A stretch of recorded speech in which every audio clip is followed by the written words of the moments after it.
Hey, salut à tous, on se retrouve aujourd'hui pour une nouvelle vidéo sur la chaîne Tech & Shoot. Et comme vous l'avez vu dans le titre, aujourd'hui on va comparer le Z Fold 5 et le Z Fold 6, savoir lequel des deux acheter, lequel vous devez choisir. Mais avant de t'aider dans ce choix, eh bien je vais te demander de liker la vidéo, de t'abonner à la chaîne et de cliquer sur la cloche en autorisant toutes les notifications pour ne pas rater les prochaines vidéos. C'est le meilleur moyen de me soutenir. Donc comme vous le savez, Samsung a sorti son Z Fold 6 cet été. Je vous ai fait la vidéo du test complet sur ma chaîne et on va voir ensemble, eh bien si on a un Z Fold 5, est-ce que ça vaut le coup de passer au Z Fold 6, ou alors si on n'a aucun des deux smartphones, lequel acheter? Alors parlons déjà du design et ce qui diffère par rapport à la version précédente.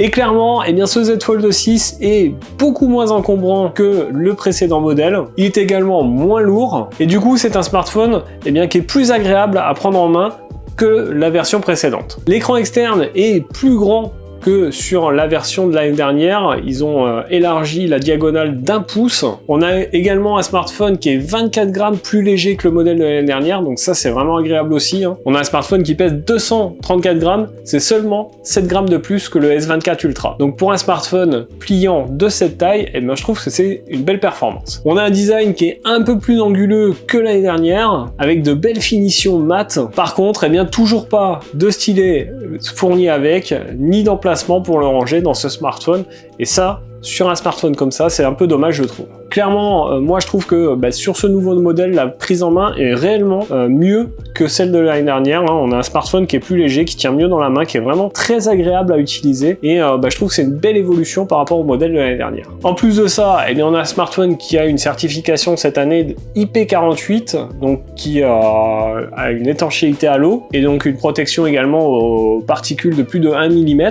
et donc ça fait encore un point de plus pour ce nouveau modèle. Côté capteur photo, eh bien pas de changement notable. On reste sur 3 capteurs comme l'année dernière, un grand angle de 50 mégapixels, un ultra grand angle de 12 mégapixels et un téléobjectif x3 de 10 mégapixels. J'aurais aimé que Samsung fasse un petit effort là-dessus, qu'on ait de meilleurs capteurs photo, même s'ils sont déjà très bons, mais au vu du prix du smartphone, ça aurait été pas mal quand même. Concernant la caméra selfie, on est sur du 10 mégapixels et on a une petite caméra 4 mégapixels sur l'écran interne qui est de piètre qualité, qui suffira juste à prendre à faire des appels vidéo, c'est tout. Concernant les écrans, eh bien pas d'évolution majeure, même si l'écran externe est un peu plus grand. On est sur des écrans OLED, taux de rafraîchissement 220 Hz et surtout un écran interne vraiment très agréable de 7,6 pouces. Côté performance, eh bien ce Z Fold 6 intègre le Snapdragon 8 Gen 3, donc un vrai gain en performance, une meilleure gestion également de l'autonomie grâce à ce processeur, et clairement au niveau performance,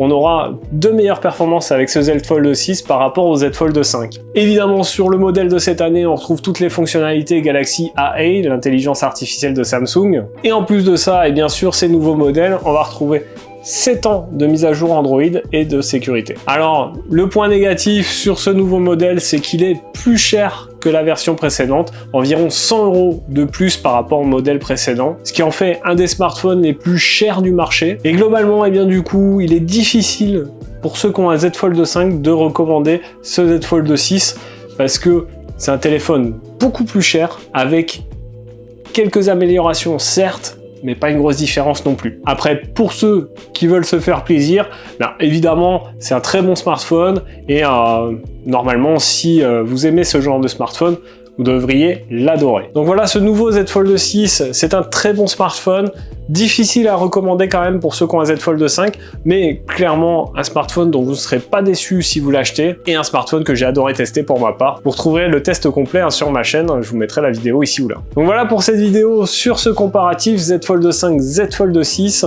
J'espère que je vous aurai aidé dans votre choix. D'ailleurs, dites-moi en commentaire, vous, quel smartphone vous avez acheté, si vous avez acheté le Fold 5 ou le Fold 6, ou si vous hésitez encore après cette vidéo. Si vous avez des questions, n'hésitez pas, je me ferai un plaisir d'y répondre. Partagez la vidéo un maximum, et puis bien sûr n'oubliez pas de la liker si vous l'avez aimé, et puis n'oubliez pas de vous abonner à la chaîne et de cliquer sur la cloche en autorisant toutes les notifications pour ne pas rater les prochaines vidéos. Si vous ne le savez pas, sur cette chaîne les vidéos c'est le lundi, mercredi et samedi toutes les semaines. Donc nous on se retrouve dans un prochain test. En attendant, prenez soin de vous. Ciao!